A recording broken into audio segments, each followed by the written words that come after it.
మొన్న విజయవాడలో ఫ్లడ్స్ వచ్చినప్పుడు యేసుక్రీస్తు ఏం చేస్తున్నాను? నేను అదే ప్రశ్న అడిగితే ఏం చేస్తారు? నేను అడుగుతున్నాను, చెప్పండి గారు ఏం చేశారు? మీరు చెప్పండి. అంటే లోకరక్షకుడు దేవుడు ఏమైనా కాపాడతాడు అని చెప్పేసి మీరు అన్నారు కదా, ఓకే, అంటుంటారు కదా. సో దానికి అదే మీకు అర్థం కావాలి. దేవుడు ఈ భూమి మీద విపత్తులు జరుగుతాయి, ప్రళయాలు వస్తాయని బైబిల్ చెప్పింది. ఓకే, మీరు బైబుల్ చెప్పింది అని చెప్పేసి దీన్ని బేసిక్గా తీసుకొని చెప్తా ఉన్నారు.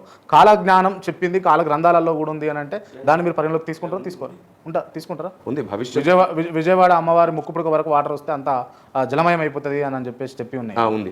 ఏది నమ్ముతారు మీరు? దాంట్లో ఉంది నమ్ముతారా, దీంట్లో ఉంది నమ్ముతారా? చూడండి, నేను మీకు విషయం చెప్తాను. ఇందులోనే కాదు, ప్రపంచంలో చాలా మంది జరగబోయే భవిష్యత్తుని చెప్పారు, అవి నెరవేరినాయి, జరిగినాయి.